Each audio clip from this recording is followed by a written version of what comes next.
So, ayan po guys, naluto na natin yung ating mga bawang, sibuyas, tsaka yung sili, tsaka yung ating luya. Hindi ko po masyadong sinusunod yan. Enough lang na lumabas yung aroma niya, tsaka yung maluto yung sibuyas. And then ito, unahin muna natin itong kalabasa kasi guys, para hindi siya madurog, i-stir fry ko muna ito sa gila. Bago ko ilagay yung bago ko ilagay yung yung gata ng stir fry ko lang siya saglit.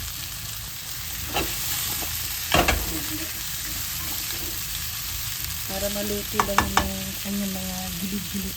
As you can see guys, malalaki yung hiwa ko ng kalabasa kasi yung type ng kalabasa na to is malambot. Madali siyang maluto. So, ito, ilagyan na natin yung ating gata. Nanigas na kasi guys, winter dito. Kaya matigas yan.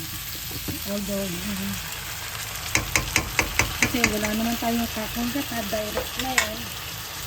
Kaya, ayan. So, habang natutunaw, habang kumukulo yung ating gata, at the same time, lumalambot na rin yung kalabasa. So, timplahan na natin siya ng asin. 1 teaspoon lang po muna. Ayan. Half teaspoon lang ba siya? Basta maliit lang siya.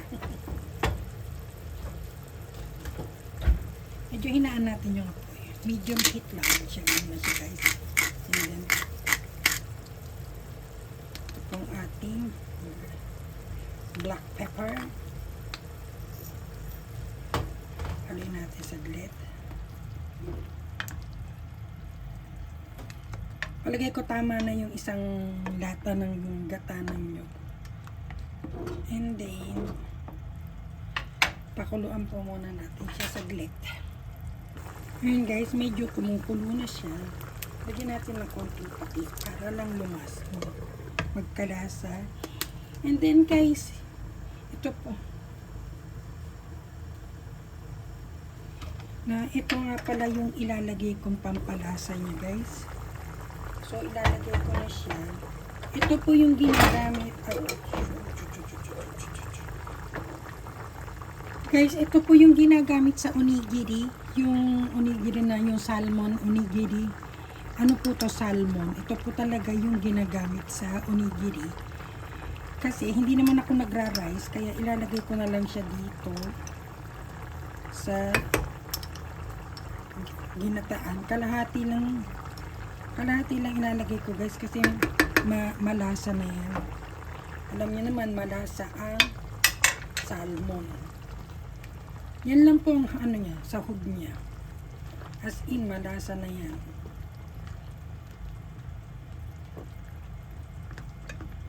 Gusto ko sana lagyan ng talong, kaya lang mangingitim yung sabaw niya. Kaya hindi ko na siya lalagyan ng talong. Yun lang po ang ating halo. So, tikman natin guys. See? Malasang malasa na siya guys. And guys, medyo hininaan ko muna yung apoy. And then guys, lalagyan ko po siya ng mushroom in can. Kalahati lang po nung itong lata na itong ilalagay ko guys. Kasi masarap siya kasi may pagka-chunky ang mushroom, diba?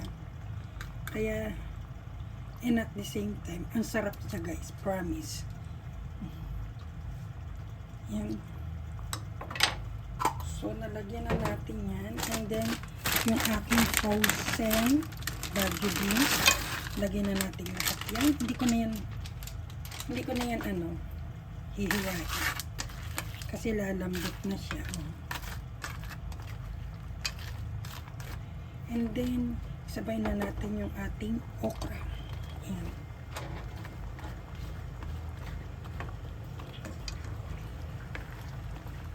Huwag natin masyadong haluin guys.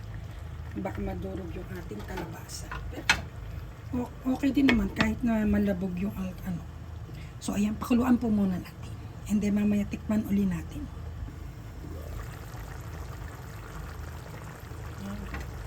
Silip-silipin natin paminsan-minsan. At haluin natin para pantay yung pagkakaluto.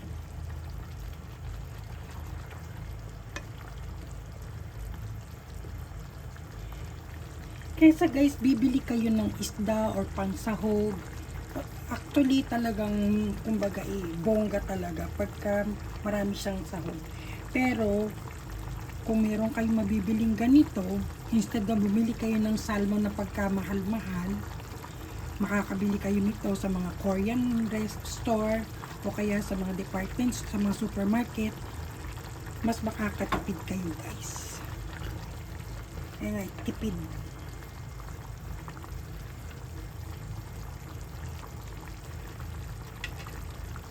So, tikman natin. Tikman natin ulit guys. Kung dagdagan pa natin lahat.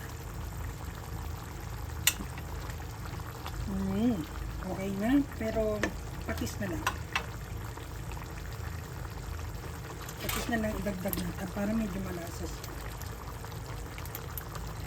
Guys, matabang ang patis dito, kaya don't worry. Hindi katulad ng patis sa Pinas na medyo maalat. Dito, tamtaman lang yung alat. Ayan, pakuluan ko muna natin saglit. Wowie! Kulong-kulo na siya. Ay, inak na to. See guys, isang lata lang yung nilagay kong isang lata lang ng coconut milk. Ayan na siya.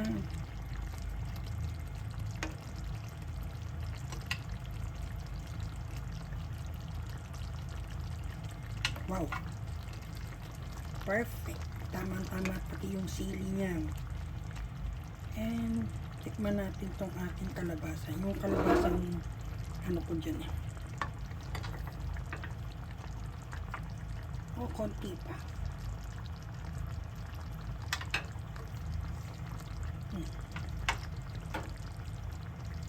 Konting pakulo pa guys. Ang anit.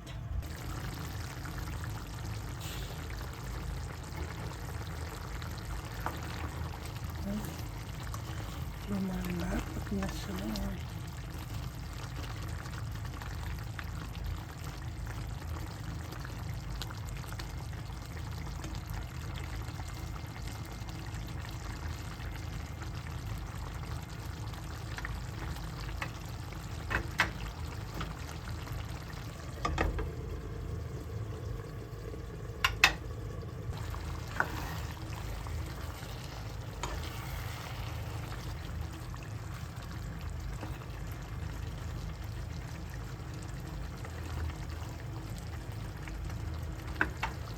Okay, luto na. O, iyan po ang ating ginataang gulay with salmon na durog. Ayan po. Please don't forget to like and subscribe and thank you for watching. Bye!